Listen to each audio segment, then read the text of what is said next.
Assalamualaikum warahmatullahi wabarakatuh. Kembali lagi kita akan membahas kisi-kisi ujian mid semester 2 kelas 8 ya. Pada kesempatan kali ini kita mulai dari soal nomor 1 sampai dengan nomor 25. Untuk mengawali supaya mendapatkan kemudahan dan keberkahan, mari kita awali dengan lafaz basmalah. Bismillahirrahmanirrahim. Kita langsung saja soal nomor 1. Pilihlah dengan tepat pernyataan dari rumus, ini rumus ya, dari rumus teorema Pythagoras pada gambar 1.1. Ini yang pertama yang kita harus lakukan kalau kita berkaitan dengan teorema Pythagoras adalah mencari terlebih dahulu sisi miring ataupun sudut 90-nya nih. Sudut 90 itu ditandai dengan ini salah satunya. Ya, ditandai dengan adanya tanda seperti itu. Ini menandakan sudut 90. Di mana di depan dari sudut 90 itu perlu diingatkan bahwasanya ini adalah sisi miring. Ya, diingat sisi miring. Sisi miring. Atau juga disebut dengan hipotenusa. Sisi terpanjang ini anak Ustaz. Ya, ini sisi terpanjang. Oke, selanjutnya kita akan buktikan dari satu persatu, ya kan? Yang pertama terlebih dahulu atau langsung saja kita buatkan yang benar dari ketiganya. Boleh kita buatkan Q dulu.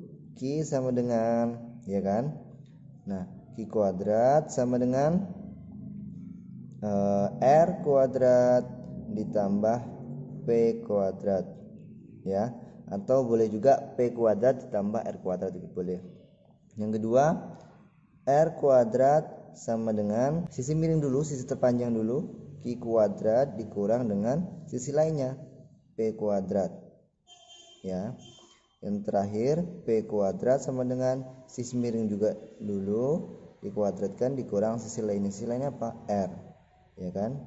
Maka untuk perhatikan Q selalu menjadi faktor utama di sana.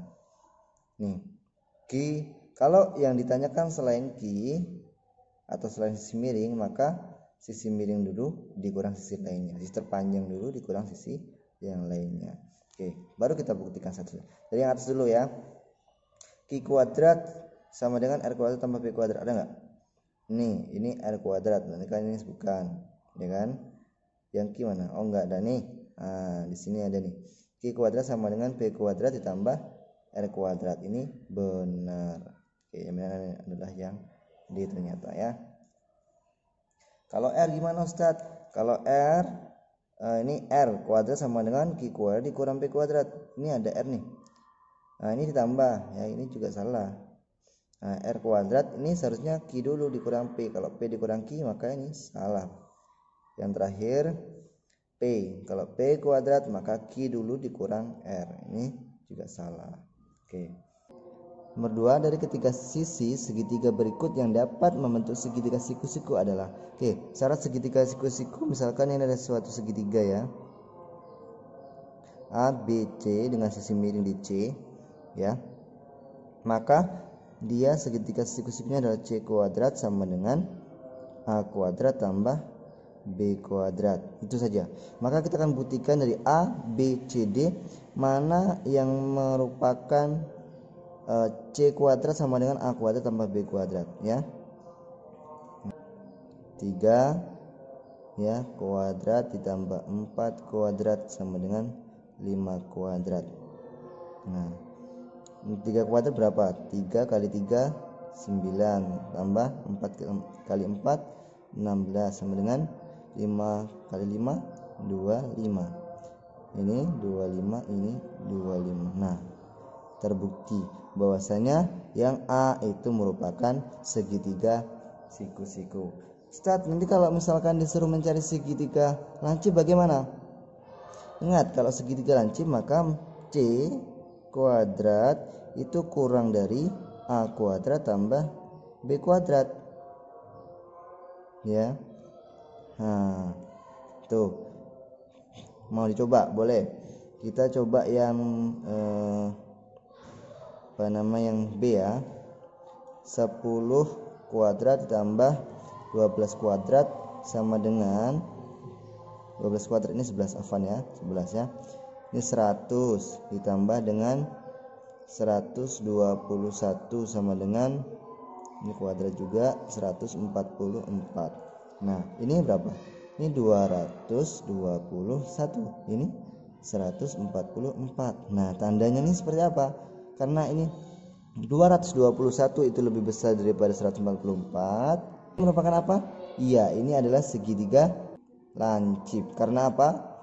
Ini A kuadrat tambah B kuadratnya lebih besar daripada C-nya. A kuadrat dan B kuadrat lebih besar daripada C kuadrat. Maka ini segitiga lancip ya. Lancip. Nah, kalau untuk membuktikan seterusnya bisa seperti itu.